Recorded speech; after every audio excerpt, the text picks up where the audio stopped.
पण 2 वर्षामध्ये आम्हाला समजलं होतं की खूप मोठा पल्ला गाठणार आहे म्हणून, आणि आज त्याने ते प्रूव्ह करून दाखवलं की चुकीचं काय होत असेल मैदानात तर त्याच्या बाबतीमध्ये मेसेज त्याला लगेच जातो. मी दाखवून दिलं त्यांनी की माझ्यासाठी तो आउट ऑफ फॉर्म जरी असलास तरी माझ्यासाठी तू तेवढाच महत्वाचा आहेस, ते त्यांनी दाखवून दिलं. मी अंडर-20 मॅच सर बोलतो मला मॅच खेळायचे.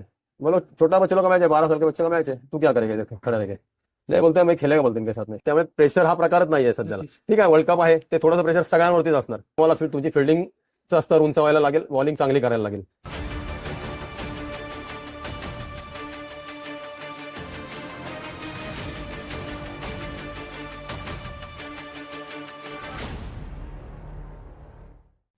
T20 वर्ल्ड कप 2026 तोंडावर आलेला आहे आणि भारत पाकिस्तान बांगलादेशच्या वादामुळे हे क्रिकेटचं युद्ध मोठ्या शिगेला पोहोचलेलं आहे. मित्रांनो, भारताचा वर्ल्ड कप संघ जबरदस्त कामगिरी करत आहे. सर्वात खतरनाक भारताचा संघ दिसत आहे आणि या संघाचा कर्णधार आहे आपला सूर्यकुमार यादव.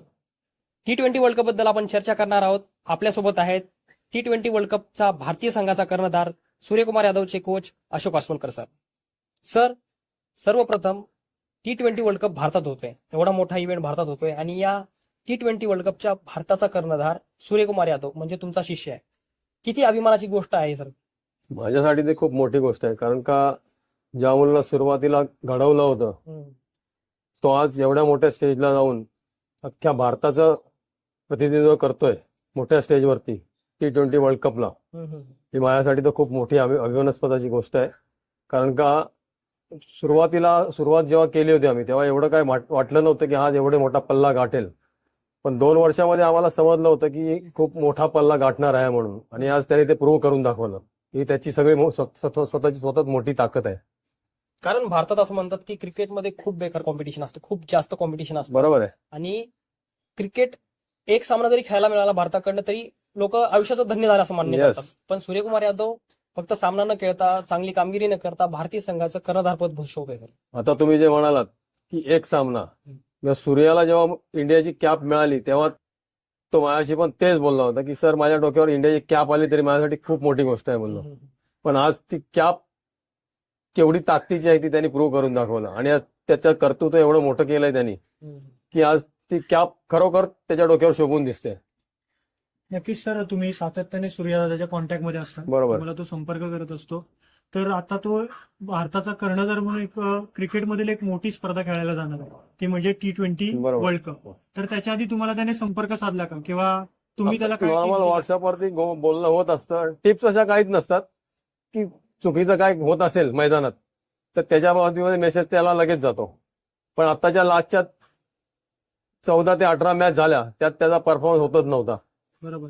पण तो पाठीमागे गेला पिरियड, आणि आता जे न्यूझीलंड बरोबरच्या त्यांनी 5 मॅच मध्ये ज्या अख्ख्या 18 मॅच मध्ये जे स्कोर नाही झाला त्याचा 232 काहीतरी झाला, तो 5 मॅच 242 केले त्यांनी.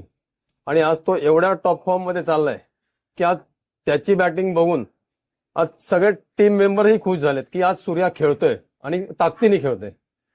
नक्कीच सर, मी त्याच्याकडेच येणार होतो पुढे. आपण जर पाहिलं असेल तर मागच्या काही काळामध्ये त्याची सूर्यदादाची बॅट चालत नव्हती, बरोबर. किंवा बॅड पॅच मधून जात होता. बॅड पॅच नव्हता तो, हा फेज असतोच. नक्कीच. आणि त्या काळात त्याच्यावर टीका देखील होत होत्या की कर्णधार आहे म्हणून तो टीम मध्ये आहे, नाहीतर त्याची जागा नसती. येस, आणि एशिया कप मध्ये पण आपण पाहिलं असेल तर त्या तितकासा चांगला परफॉर्मन्स Yes. त्याने केला नव्हता. बरोबर. पण आता जर आपण या न्यूझीलंड विरुद्धचे मॅच पाहिला असेल तर तो पुन्हा एकदा फॉर्म मध्ये येताना पाहायला मिळतोय. तर त्याचा हा परफॉर्मन्स आणि त्याचा पुन्हा फॉर्म मध्ये येणं भारतीय संघासाठी किती इम्पॉर्टंट आहे? खूप गरजेचं होतं. कारण का सूर्या फॉर्म मध्ये येणं आणि 4 नंबरला बॅटिंग करणं बाकीच्या सगळ्या टीमला सेट करून जाणार आहे ते.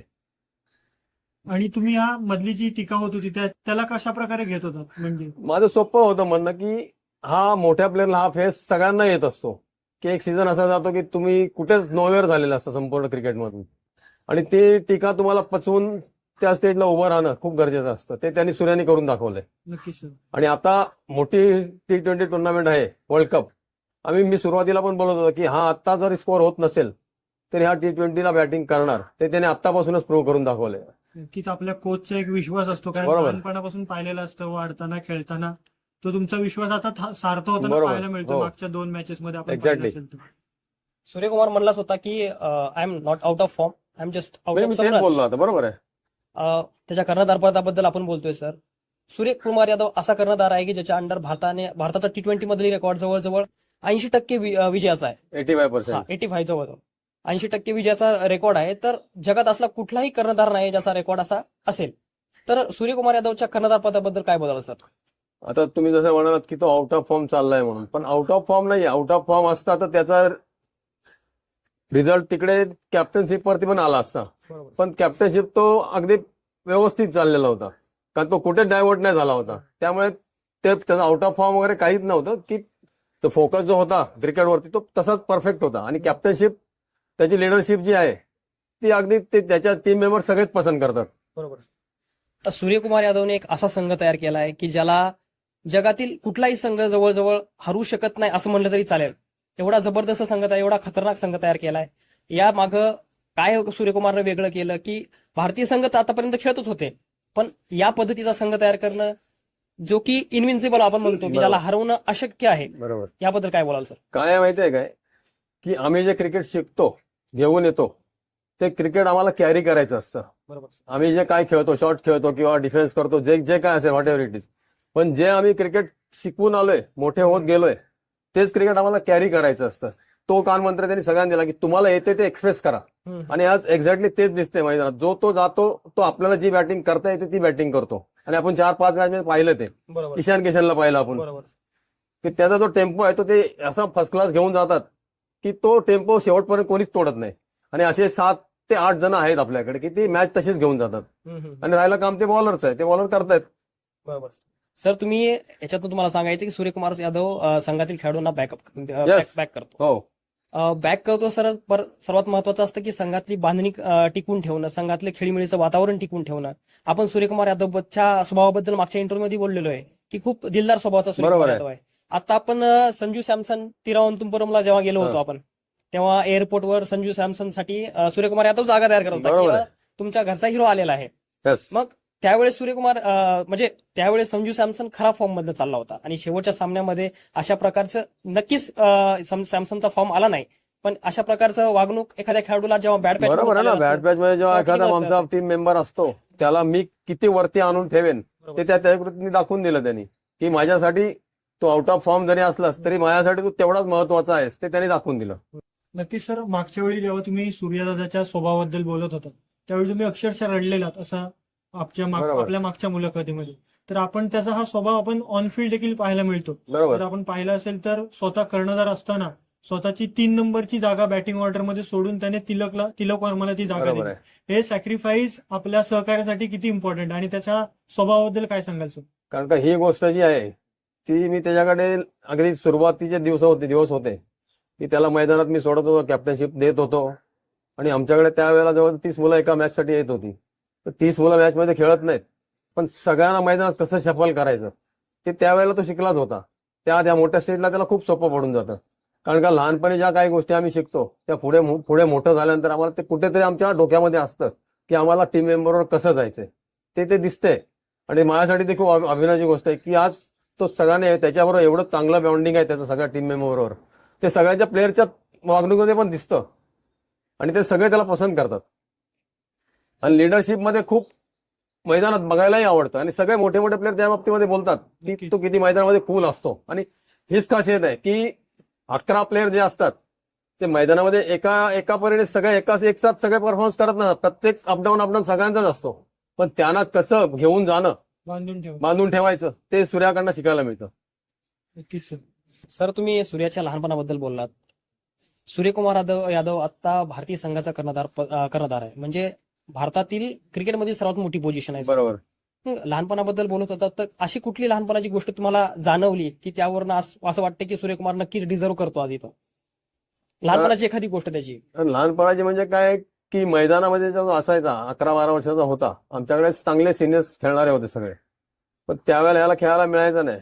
पण तेव्हाही त्याचा एकच शब्द असायचा, सर मैं ग्राउंड में आया मैच खेलने, अगर मेरे को खेलना नहीं है चलेगा, लेकिन मैं फील्ड में रहेगा, फील्डिंग करेगा, सबको पानी पिलाएगा, लेकिन ग्राउंड से मैच खत्म होने के बाद में ही जाएगा. हे त्याचा ऍटिट्यूड होता. बरोबर. आणि का हा ऍटिट्यूड खूप मोठा काम करतो. मला प्रत्येक गोष्टी ऍटिट्यूड असायला पाहिजे, पण तो राईट जागेवरती जर त्याचा यूज केला तर किती मोठा फायदा होतो तो सूर्या. प्लस आणखी एक तुम्हाला गोष्ट सांगतो, एक मॅच आम्ही खेळतो, अंडर 12 ची मॅच खेळत होतो, तेव्हा रणजी ट्रॉफी खेळत होता. तर तिकडे काहीतरी झालं, ते मॅच काय झाले त्यांचं, ते मॅच झाली नाही की लवकर संपली माहित नाही. हाच मैदानामध्ये आला सकाळी आणि अंडर-20 मॅच. सर बोलतो मला मॅच खेळायचे. बोलो छोटा बच्चों का मैच है, 12 साल के बच्चों का मैच है, तू क्या करेगा इधर खड़ा रह के. नाही बोलतोय मैं खेलेगा बोलतो इनके साथ में. आणि अख्खा दिवस तर त्यांच्यावर मॅच खेळा, असं नाही की अर्धा दिवस मॅच खेळा घरी गेला. अख्खा दिवस त्या 12 बरोबर मॅच खेळला आणि नंतर तो घरी गेला. आणि त्याच्यानंतरची खासियत काय की माझी टीम आहे म्हणून त्यांनाच नाही मी शिकवत आहे, अपोनंट आहेत त्यांनाही मी समजावतोय. ही त्याची खासियत आहे आणि आज ते दिसतं मैदानामध्ये. म्हणजे हीच गोष्ट आहे जी सूर्यकुमार यादवला त्याचं सर्वोत्तम मिळवण्यासाठी कामी आलेली आहे. बरोबर आहे. नक्कीच सर, तो सूर्य यादव सध्या क्रिकेटमधील आपण म्हटल्याप्रमाणे एक मोठी स्पर्धा आहे, T20 वर्ल्ड कप मध्ये मोठी स्पर्धा. त्याच्या आधी देखील तो खेळला 2024ला, त्याने ती विनिंग कॅच पकडत बरोबर. भारताला विजय मिळवून दिला. अशा स्पर्धांमध्ये दबाव खूप असतो आणि आता त्यात तो सध्या कर्णधार आहे, त्यामुळे आणखीनच प्रेशर असेल. तर तो प्रेशर कशा प्रकारे हँडल करेल किंवा कशा प्रकारे करत आलाय आतापर्यंत? प्रेशर असं काहीच नसणार, कारण का मला बघा, मी आज एवढ्या मोठ्या स्टेडियमवर इंडियाचं कॅप्टनशिप करतोय. आणि आज जवळजवळ 7 ते 8 सिरीज मी जिंकत आलोय. त्यामुळे प्रेशर हा प्रकारच नाहीये सध्याला. ठीक आहे, वर्ल्ड कप आहे, ते थोडंसं प्रेशर सगळ्यांवरतीच असणार. आणि त्यासाठी काय ते प्रेशर येणार, एक मॅच फक्त तुम्हाला कामाला आहे, एक मॅच तुम्ही सर्व्हाइव्ह झाला व्यवस्थित की तुम्ही सुरू झाले. नक्कीच. आणि ते प्रेशर वगैरे काहीच नसतं. हे सगळे आज त्या प्रेशरमध्ये सगळे तावून सुलाखून निघालेत. कारण का आज आमच्याकडे T20 म्हटल्यानंतर एवढी मोठी स्पर्धा आहे, मोठी रांग लागलेली आहे प्लेयर्स लोकांची, की एक गेला दुसरा त्याच्यामध्ये तयार आहे. तर ते त्या ह्याच्यात सगळे तयारच आहेत की आम्हाला खेळायला कधी मिळतं. त्यामुळे ते त्या पोझिशनला, आपापल्या पोझिशनला सगळे प्रत्येक जण एकदम परफेक्ट फिट झालेला आहे आणि ते त्याप्रमाणे खेळणार आहेत. प्रत्येक जण संधीचं सोनं करायला येस, पाहिजे. कारण भारतामध्ये कॉम्पिटिशन खूप आहे, जबरदस्त आहे. कॉम्पिटिशन.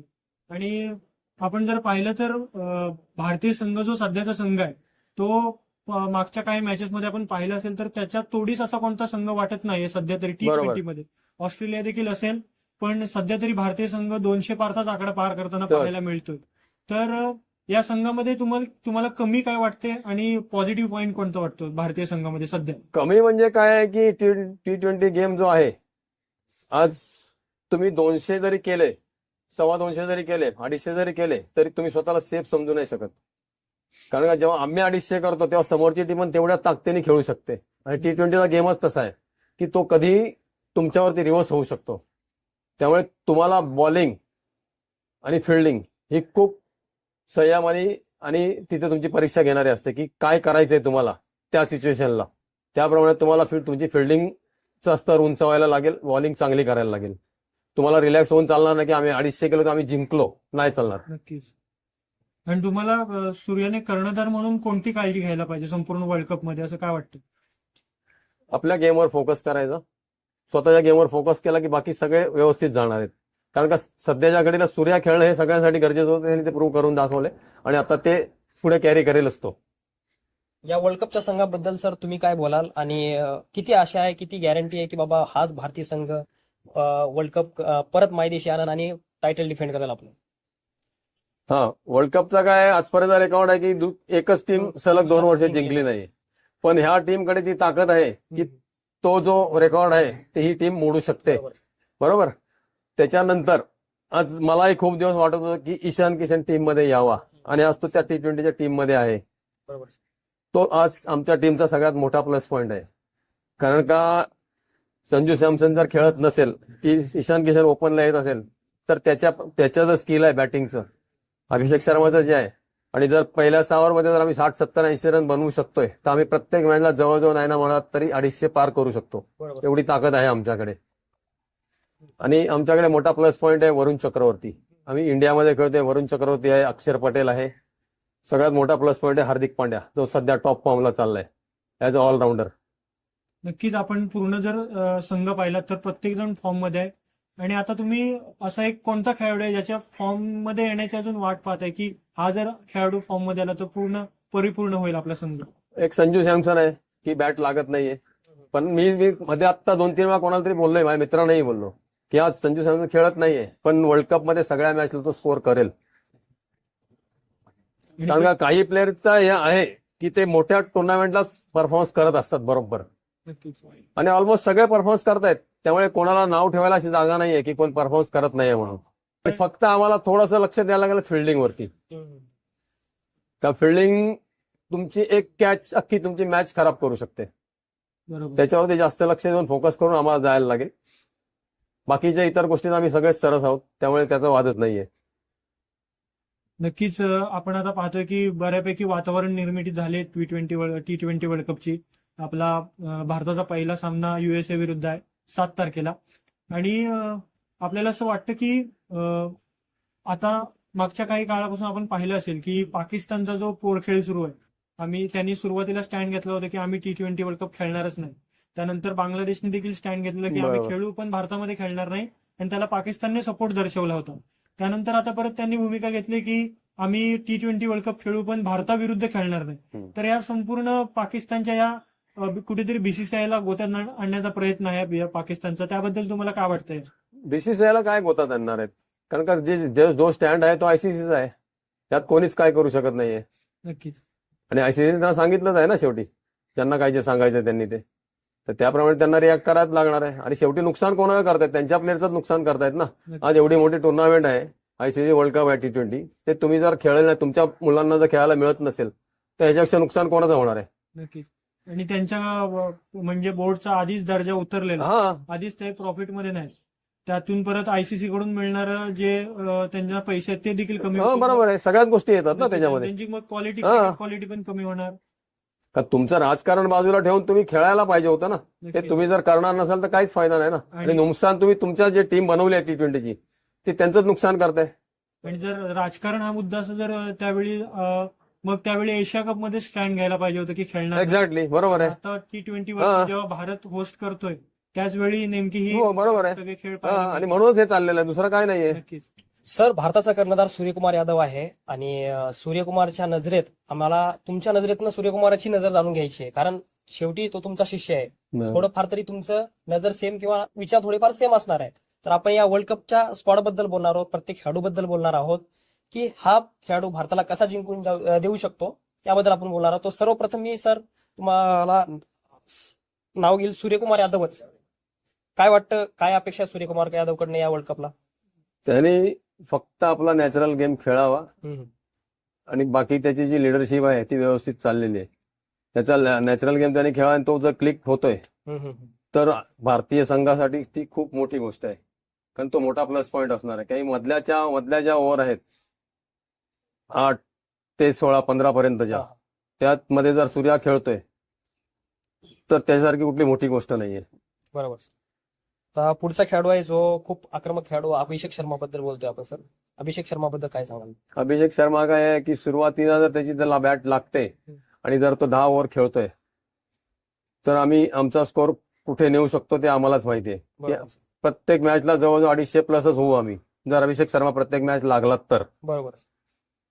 सर, तिसरा खेळाडू आहे जो खेळाडू कदाचित भारतीय संघातही नसता, पण डोमेस्टिक क्रिकेटमधील जबरदस्त परफॉर्मन्स, सैयद मुश्ताक अली ट्रॉफी मधील फायनल मधील त्याची खेळी, त्यानंतर तो भारतीय संघात आला आणि त्याच्या नशिबाने त्यावेळेस तिलक वर्मा इंजर्ड होता, त्यामुळे बरोबर. भारतीय संघात त्याला खेळण्याची संधी मिळाली. बरोबर.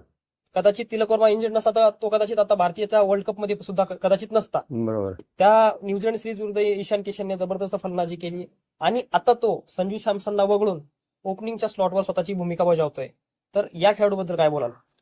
तो तर माझा त्याचा जो बॅटिंगचा अप्रोच आहे हम्म, तो मला तर खूप आवडतो, कारण का T20ला जी बॅटिंग हवी हम्म, ती त्याच्याकडनंच बघावी. ती बरोबर. एकही बॉल सोडत नाही, तो लिटरली बॉलरला मारत असतो तो, कारण तो अप्रोच घेऊन बोलतात ना की फिअरलेस अप्रोच, तो त्याचा आहे. भले तो पहिल्या बॉलला आउट होईल, हम्म, पण जर 5 ओव्हर खेळतो तर 70-80 तर असेच बनवून जातो तो. बरोबर. त्यामुळे तो अप्रोच जो आहे तो अप्रोच घेऊन खेळ आणि टीम मध्ये असेल तर त्यासारखी चांगली गोष्ट कुठली नाही. आणि चौथा खेळाडू आहे सर संजू सॅमसन, जो सदा खराब फॉर्म मध्ये चाललेला आहे. या संजू सॅमसनकडनं तुम्हाला काय अपेक्षा आहे, काय करू शकतो भारतीय संघासाठी? संजू सॅमसन जर टीम मध्ये आहे आणि 1-2 मॅच अशा मोठ्या प्लेअरला एकच मॅच पुरते की ते फॉर्म मध्ये यायला, आणि जर देवाच्या कृपेने जर त्याची जर बॅट लागली, कारण त्याची किपिंग ही चांगली आहे. बरोबर. त्यामुळे ऍज अ कीपर बॅट्समन जर संजू सॅमसन खेळला टीम मध्ये आणि जर स्कोर केला तर आम्हाला तर खूप चांगली गोष्ट आहे. याच्यानंतरचा पाचवा खेळाडू आहे सर तिलक वर्मा, त्याबद्दल काय बोलाल? तिलक वर्मा म्हणजे काय, टीम मधला सर्वात फेवरेट बॅट्समन आहे की तो मॅच बनवू शकतो, मॅच घेऊन जाऊ शकतो. ते आपण पाकिस्तानवरच्या मॅचला पाहिलंच. बरोबर. 4 विकेट गेल्यानंतर त्यांनी जी बॅटिंग केली एशिया कप फायनल. एशिया कपची फायनल, त्यामुळे तिलक वर्मा तर प्रश्नच नाही.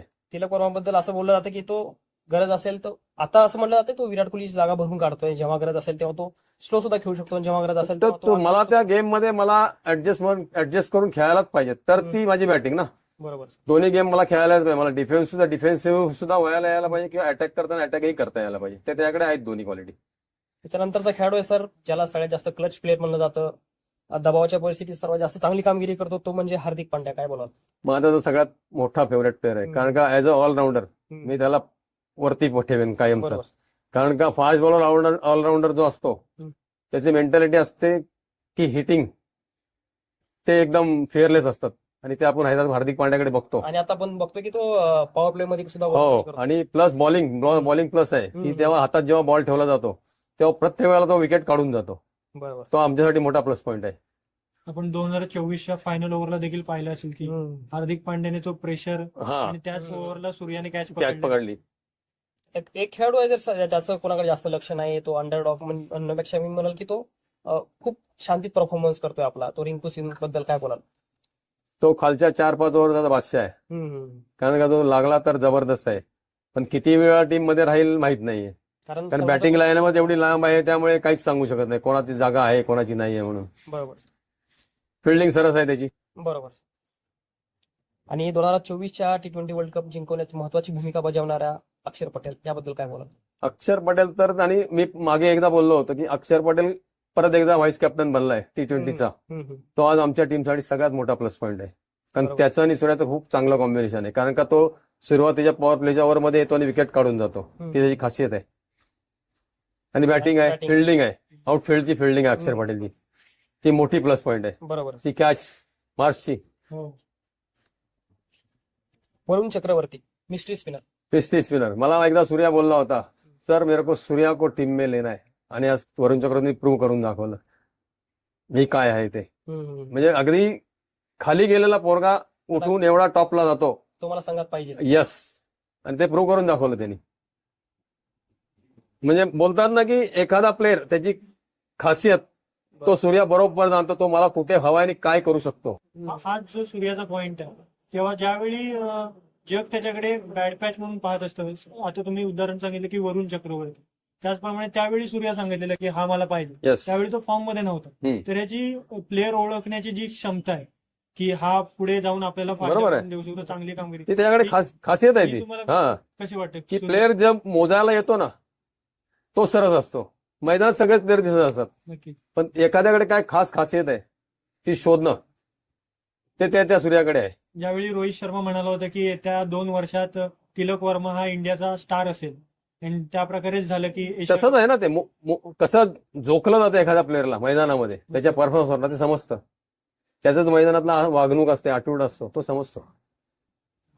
त्या पुढचा प्लेअर आहे सर चायनामन आपला कुलदीप यादव. कुलदीप यादव. काय बोलायला?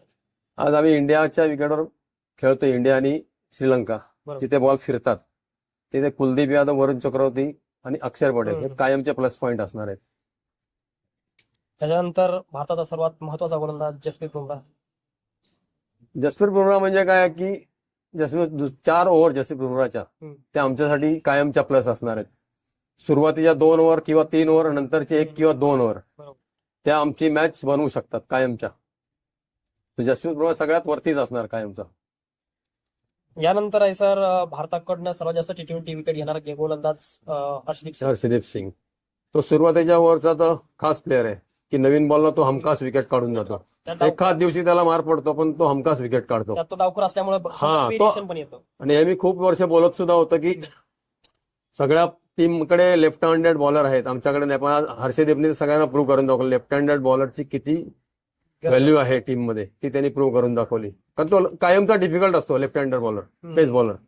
जसा झहीर खान होता बरोबर सर. तसा हर्षदीप आहे. नक्कीच. आणि त्याच्याकडे वेगवेगळे सगळे व्हेरिएशन आपोआप येत जाते, शिकत जातात ते. त्यामुळे कुठेतरी पॉवर प्ले मध्ये हो. त्याच्या विरुद्ध खेळणं कठीण होतं. कठीण होतं ना फार चांगल्या बॅट्समॅनला सुद्धा. त्याच्यानंतर आहे सर हर्षित राणा. हर्षित राणा बद्दल काय बोलाल? गौतम गंभीरचा लाडका खेळाडू. नाही, ते ठीक आहे, कारण का तो परफॉर्मन्सही करतो, कमी जास्त होत असतो, ठीक आहे, ते चालतं. गेम मध्ये या सगळ्या गोष्टीवर दुनिया सगळे बोलत असते, मीडिया बोलत असते की तो गौतम गंभीरचा प्लेअर आहे, पण तो त्याच्या हिशोबाने परफॉर्मन्सही करत असतो. करतोय. नवीन बॉलला चांगला स्पीड आहे त्याच्याकडे, 140-145 स्पीड टाकतो आणि ती चांगली गोष्ट आहे ना, कारण का त्या नवीन बॉलला त्या स्पीडमध्ये जर सुरुवातीला जर विकेट लागतायत आम्हाला, तर आम्हाला मोठी फायदा आहे ना पॉवर प्ले मधला. आणि तो त्याकडे स्पीड आहे, तो जनरेट करूच शकतो.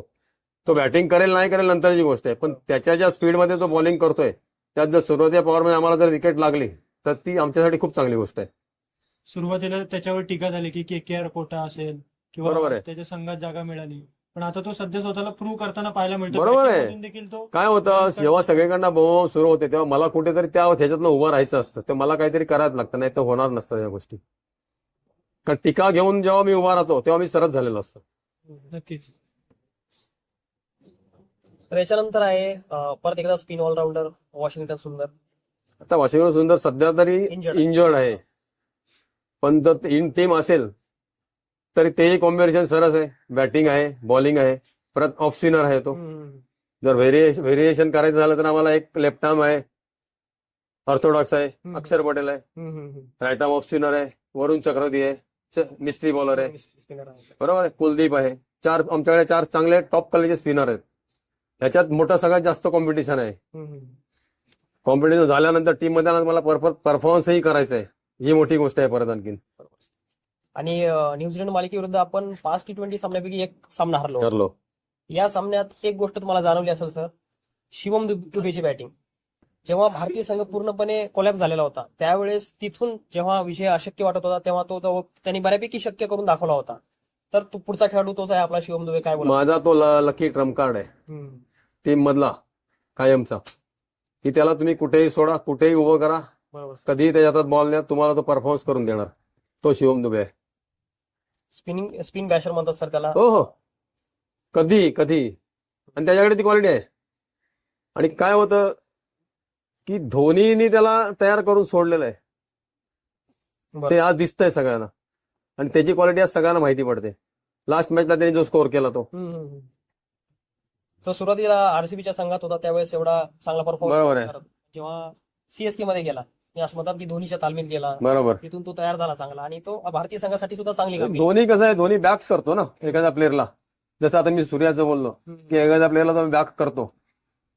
ते बॅक करणं काम सगळ्यात कठीण काम असतं, कारण का सगळीकडनं तुम्हाला टीका ऐकायला लागते त्यावेळेला. बरोबर आहे. ते केल्यानंतर एखादा प्लेअर तयार होऊन निघतो तेव्हा वेगळी क्वालिटी असते, ती शिवम दुबे. बरोबर. आणि सर या संघात बघितल्यानंतर एक विशेष फरक आपलं म्हणजे विशेष गोष्ट जाणून येते सर, की या संघात बरेच खेळाडू डावखुरे आहेत. म्हणजे आतापर्यंत मी कुठला असा संघ बघितला नाही की या एवढ्या संघात एवढे डावखुरे खेळाडू असतील. जसा ईशान किशन डावखुरा आहे, अभिषेक शर्मा डावखुरा आहे, तिलक वर्मा डावखुरा आहे. पहिली हीच गोष्ट आमच्याकडे नव्हती, सिंग सगळे आहे. राईट हँड असायचे. हा. आज सगळे अक्षर लेफ्ट हँड पटेल आहेत, आहे. ऑलमोस्ट सगळे लेफ्ट हँड आहेत. बरोबर. बरोबर आहे. या लेफ्ट हँडेडचा काय फायदा होईल सर लेफ्ट आपल्याला? हँडेडचा दरारा असतो, आणि जर ती क्वालिटी असेल तर आणखीन डेंजरस असतात ते. ते आजही बघतोय, सगळे डेंजरस आहेत ते. बरोबर. आहेत ते सगळे डेंजरस आहेत. अगदी अभिषेक शर्मा, रिंकू सिंग, ईशान किशन, लिटरली डेंजरस आहेत ते. अक्षर Patel left arm bowler, even Washington सुंदर आहे, शिवम दुबे आहे, हे सगळे डेंजर आहेत. आणि जेव्हा त्यांची बॅट लागते ते बघण्यासारखं असतं ते, आणि त्यांनी त्या प्रूव्ह करून दाखवलंय सगळ्यांनी. भारताच्या ओपनिंग पेअर बद्दल काय सांगाल? ईशान किशन आता फिक्सच झाले जवळजवळ. ईशान किशन आणि अभिषेक शर्मा ओपनिंगसाठी येईल. ओपनिंग पेअर बद्दल काय सांगाल? कारण ओपनिंग आम्ही सुरुवातीला आम्हाला 6 ओव्हर ते नो लॉस जर जात आहेत 60-70, तर आम्हाला खूप चांगली गोष्ट आहे ती. कारण का ते 60-70 नो लॉस जर जात असतील तर पुढचा स्कोर आपण इमॅजिन नाही करू शकत. काही मॅचेस मध्ये आपण पाहिलं असेल की भारताची फिल्डिंग कोलॅप्स होताना पाहायला मिळते. मी आता मगाशी तेच बोललो ना, की म्हणूनच बोललो की आम्हाला थोडासा फोकस फिल्डिंगवर करायला लागेल. कारण का तुमची मॅच पूर्ण खराब करू शकते फिल्डिंग तुमची. कारण एखाद्या चांगल्या मॅच म्हणजे जर तुम्ही कॅच सोडताय तर तुम्ही तिकडे 50 किंवा 100 मोजायचे डायरेक्ट. सर आता या T20 वर्ल्ड कपच्या भारतीय संघाला तुम्ही काय संदेश द्याल? आणि मेन म्हणजे काय, आता त्यांनी आता जे सगळे आता ते सीझन झालेले आहेत ऑलमोस्ट त्या टीम मध्ये, तर त्यांनी कुठलीही सिच्युएशन अडॅप्ट करून आपल्याला खेळायला पाहिजे त्यांनी. आणि आपला जो फिअरलेस गेम आहे, सूर्या सांगतो आम्ही फिअरलेसच खेळणार, ते त्यांनी तसंच खेळावं. काय होतं त्याच्यामध्ये तुमचं माइंडसेट सेट झालेलं असतं आणि ते तुम्हाला सोपं पडतं एकदम. या फिअर्स गेम मध्ये एक थोडीशी भीती पण वाटते ना कधी की एखाद्या वेळेस भारतीय संघ जर मागच्या वेळेस T20 मध्ये बघितलं आपण न्यूझीलंडच्या, की 4 सामन्यात आपण जिंकलो, पण तो एक सामना हरलो आणि तो एक सामना महत्वाच्या सामन्यात नसावा. काय होतं माहितीये का, कधी कधी ना एखाद्या बायोलॅटरल सिरीज मध्ये एखादी मॅच हारणं खूप गरजेचं असतं. तेव्हा तुम्हाला तुमच्या चुका माहिती पडतात. बरोबर सर. तुम्ही जिंकत गेल्यावर तुम्ही अगदी रिलॅक्स असता की आम्ही चुकीचं केलं तरी आम्ही प्लसच असतो. पण जेव्हा तुम्ही एखादी मॅच हारता ना, तेव्हा तुमच्या डोक्यामध्ये विचार सुरू आम्ही मॅच का हरलो, आम्ही कुठे खराब परफॉर्मन्स केला, हे तिथून सुरू होतं. त्यासाठी हा मॅच हारणं गरजेचं असतं. 2023च्या आपण जर आता म्हणालात एक मॅच हरणं इम्पॉर्टंट असतं. 2023च्या वर्ल्ड कप मध्ये पण आपण पाहिलं असेल की आपण होम कंडिशन्स मध्ये सगळ्या मॅच जिंकत होतो. 10 मॅच जिंकल्या आणि जी महत्वाची मॅच होती ती हरलो शेवटची आम्ही. match, तीच हरलो. बरोबर. का आम्ही कुठे अनालिसिस केलंच नाही ना, मिळालंच नाही का, आम्ही सगळीकडे जिंकतच चाललो होतो. आमच्या कुठे मायनस पॉईंट आहेत ते आम्हाला जाणवलेच नाही आणि ते मायनस पॉईंट फायनलला उघडे पडले त्या मॅचला. नक्कीच. ते नुकसान होतं कधी कधी. जसं तुम्ही बोलताय की एखादा पराभव गरजेचा असतो संघासाठी, तर या वर्ल्ड कप मध्ये कुठला संघ असा वाटतो की तो भारतीय संघाला टक्कर देऊ शकतो किंवा बाकीच्या कुठल्या संघाकडनं तुम्हाला अपेक्षा आहे की हे चांगली कामगिरी काय आहे माहितीये का, T20 जो गेम आहे ना, मी खूप आधीपासून बोलत आलो की T20चा गेम आहे तो आजच्या दिवसाला तुम्ही जो काय परफॉर्मन्स कराल त्या दिवसाचा गेम आहे तो. तुम्ही किती चांगले खेळून आलात, किती तुम्ही चांगले खेळता, बरोबर. काही कामाला येत नाही ते. तुम्ही ज्या दिवशी सरस खेळता त्या दिवशी तुम्ही सरस. मग हे T20ला ज्या टीम आहेत सगळ्या, त्या सगळ्या टीमला हरवून आलेल्या आहेत बरोबर. त्यांच्या टुर्नामेंटमध्ये. त्यामुळे त्या सगळ्या टीम ऍट प्रेझेंट सगळ्या टीम सरस आहेत. त्यामुळे तिथे कोणीही कोणाला हलक्यात घ्यायचं नाहीये. नक्कीच आपण मागच्या 2024च्या T20 वर्ल्ड कप मध्ये पाहिलं असेल की USA ने पाकिस्तानला हरवलं, बरोबर. अक्षरशः नाकीनं बांधले होते. हा, त्याचप्रमाणे ह्या बाकीच्या टीम ज्या छोट्या टीम्स आहेत ज्या आता उभ्या त्या आणखी डेंजरस असतात. घेताना त्यांच्याकडे हरण्यासारखं काहीच नसतं ना. नक्कीच. त्यामुळे ते कोणालाही टक्कर देऊ शकतात. त्यामुळे सगळ्यांनी सांभाळूनच खेळायचंय. कोणी हलक्या टीम नाहीयेत. सगळ्या त्या T20 वर्ल्ड कप खेळायला आल्यात म्हणजे सगळ्या टीम सरस आहेत. सर युएससी टीम बद्दल काय सांगाल? कारण बऱ्यापैकी भारतीय खेळाडूंचा भरणा पाहायला मिळतो युएसए संघाबद्दल. आपला मराठी खेळाडू देखील आहे सौरभ नेत्रवळकर. त्यानं 2024च्या वर्ल्ड कप मध्ये भारदार कामगिरी केली होती. बरोबर. त्याच्याबद्दल काय सांगाल किंवा संपूर्ण युएसए टीम बद्दल काय सांगाल? आता ते 1 वर्ष तर खेळून आलेलेच आहेत आणि ते परफॉर्मन्सही चांगला चाललाय.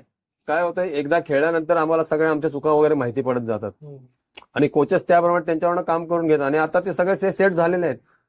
आणि सौरभ मुंबईचा येतो, हो. त्याला मुंबईचं क्रिकेट तर कोळून प्यायलेलं आहे. त्यामुळे कसं जायचं त्याला माहिती आहे. त्यामुळे काही गोष्टी सोप्या होऊन जातात. 2 आहेत, शुभम रांदे एक आहे आणखीन टीम मध्ये. हो. त्यामुळे सोप्या होतात गोष्टी. सिनियर मोस्ट आहेत, ज्युनियर येतात, हो. मॅच करत जातात एकमेकाला, सोपं होऊन जातं. आणि शिकण्याचा फेस तसाच असतो. चालेल सर. T20 वर्ल्ड कपच्या या गप्पा आपल्या अशा सुरू राहतील. एक शेवटचा प्रश्न घेतो की T20 वर्ल्ड कप मध्ये भारतीय संघाचा कर्णधारपद सूर्यकुमार यादव भूषवतोय, तर सूर्यकुमार यादवला आणि भारतीय संघाला काय संदेश द्याल, काय बोलाल? एवढंच सांगेन की आजपर्यंत जे काय क्रिकेट खेळत आलात ते तेवढ्याच ताकदीने क्रिकेट खेळा आणि बिंदास खेळा. कारण हारणं जिंकणं हा त्या गेम मधला पार्ट असतो. बरोबर. तो सोडून द्यायचा आणि आपला गेम खेळायचा आणि एन्जॉय करायचं. बरोबर. क्रिकेट एन्जॉय करणं एक खूप मोठी गोष्ट आहे आणि ते झालं की आपल्याला हवा तो रिझल्ट मिळतोच. चालेल सर. खूप खूप धन्यवाद. तुम्ही असाच आम्हाला वेळात वेळ देता त्याबद्दल तुमचं खूप खूप धन्यवाद. Thank you. आणि आशा आहे की आपण पुढचा इंटरव्ह्यू T20 वर्ल्ड कप जिंकल्यानंतर करूयात. एक्झॅक्टली. तेव्हा सूर्याच्या हातात Exactly. ट्रॉफी असेल. ट्रॉफी असेल. Very good. खूप खूप धन्यवाद. थँक्यू.